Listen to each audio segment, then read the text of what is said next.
Hi there. Welcome to this exhilarating video.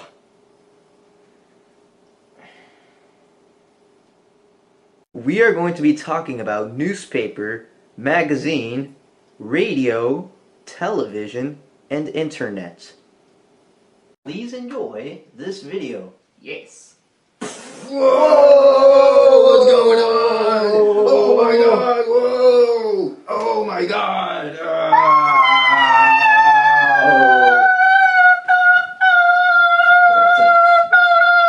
We're here. You're here. The history of newspaper. So get your DeLoreans ready with your flux capacitor. Because we're going back to ancient Phoenicia.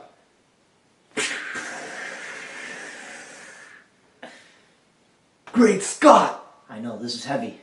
Now the Phoenicians were the ones that invented the alphabet. And because of this, empires were formed and communication can go longer distances. Now let's go forward to the 1400s. Right about now, Johannes Gutenberg is inventing the first metal movable type. Try saying that 5 times. Better known as the printing press. Hey, where are we? Oh yeah, we're in the 1600s. This is when the first newspapers were being invented. They were usually letters or essays telling about people's daily lives. For example, babies, My baby! Where's my baby?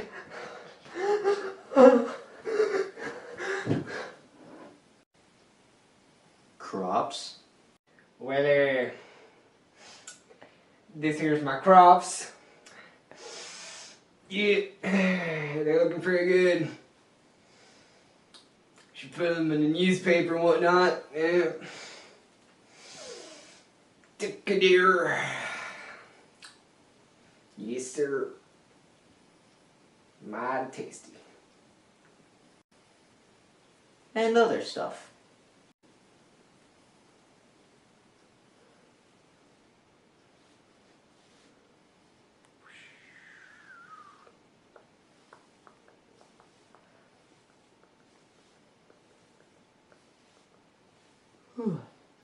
Little known fact, Benjamin Franklin made a newspaper in 1690, maybe, called Public Occurrences, both foreign and domestic.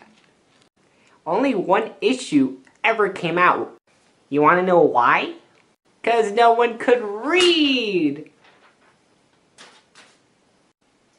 Now we're in the 1800s, where James G. Bennett is coming up with a revolutionary way of doing journalism.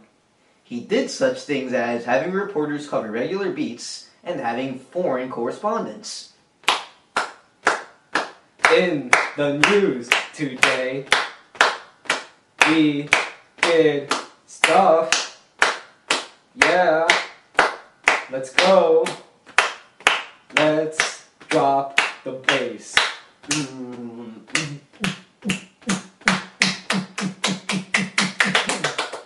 It's enough.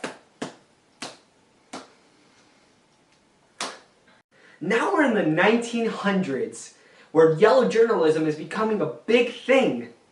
Yellow journalism had big headlines and had semi-true stories. Extra, extra, read all about it. Everybody's dead. I swear is it, everybody's dead.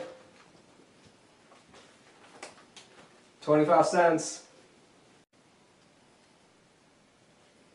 Well, it looks like I just parked a DeLorean. So I guess we're in modern times then. Yeah. What did you learn about the newspaper? Well, I learned that back then they used to sell a lot more newspapers, but nowadays they only the numbers are dwindling because of internet and TV. Right. That was fun. It was. The magazine.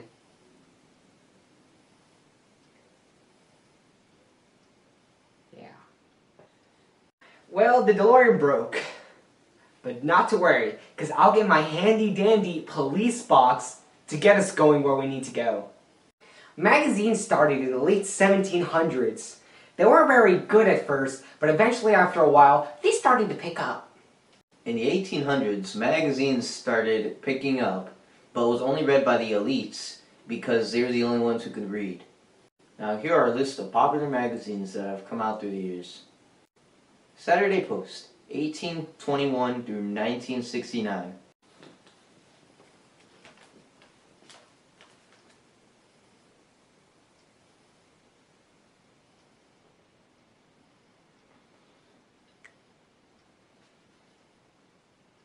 Life Magazine, 1936. Hey Danny, what are you living right now? Life. National Geographic, 1888. Wow, look at that view. I should make that national. Time, 1923. Yes, sir. Do you happen to know the time? Why, yes, it is 1923. Life also invented photojournalism. How many magazines were sold in 1825? 100. How many magazines were sold in 1850? Plus 600. And how many are sold today? Over 9,000! No, over 1,000. Correct. Magazines used to be about hard-hitting news, but over the years, it slowly became more and more soft news, like sports and fashion. Magazines started to be directed to specific audiences. For example, men magazines started to show very naughty things. Another example would be girl magazines like Cosmo and 17. Alright. Radio. Hey, I'm wearing a radio t-shirt. Oh my god! We were just told by our producers that the police box we've been using has been outdated for more than 30 years now, so we've upgraded to the 80s with our new telephone booth. This just coming in. 1926, NBC Radio was formed. Following that the next year, CBS Radio was formed. Both of these were popular radio stations at the time.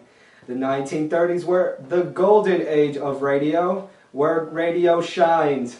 In the 1940s, it was used for World War II for broadcasting news on the war. It was popularly done by Edward Murrow. Was once used to declare war on Japan the day after Pearl Harbor.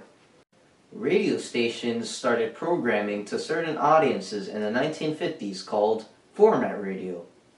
For example, talk shows. Cue canned applause. Annoying cough. Shuffling the papers. Introductory statement that puts us off in a good mood.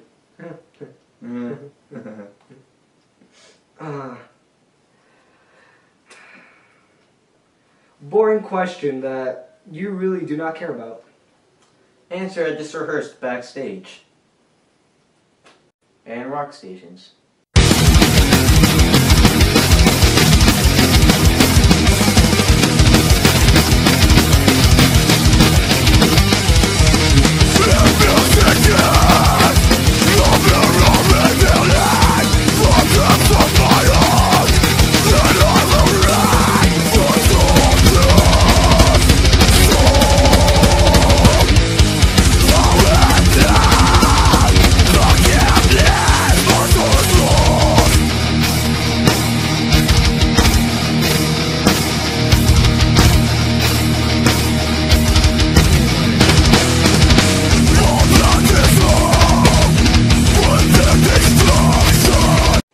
Another real popular thing with the radio would be the top 40 list that began in the 50s thanks to KOWH Radio, which now stars Ryan Seacrest. TV.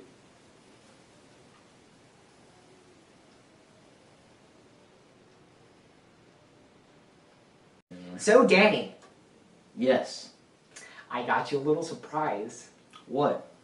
I traded in our telephone booth for a hot tub time machine.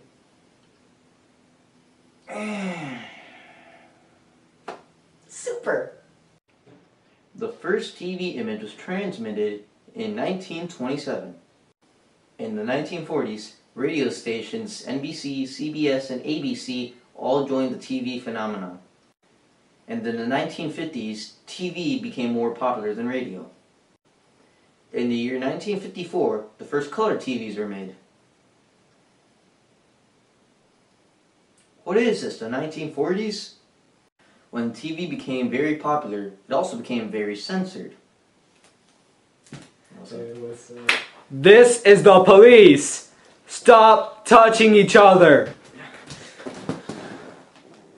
By the year 2000, 6 companies were at the top of the media network. Time Warner, Disney, Viacom, Bertelsmann, News Corporation, and General Electric.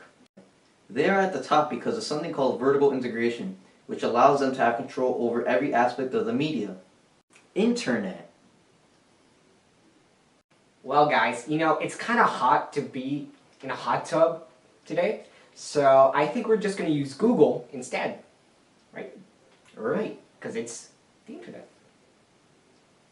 I think I'm just going to narrate this one to you because it's a lot of psycho talk.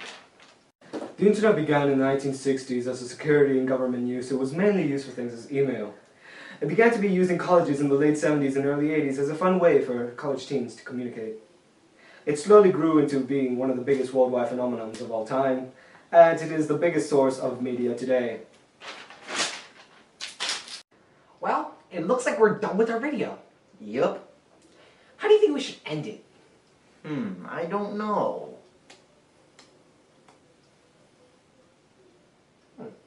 Hey, what's... Whew, thank God he's dead.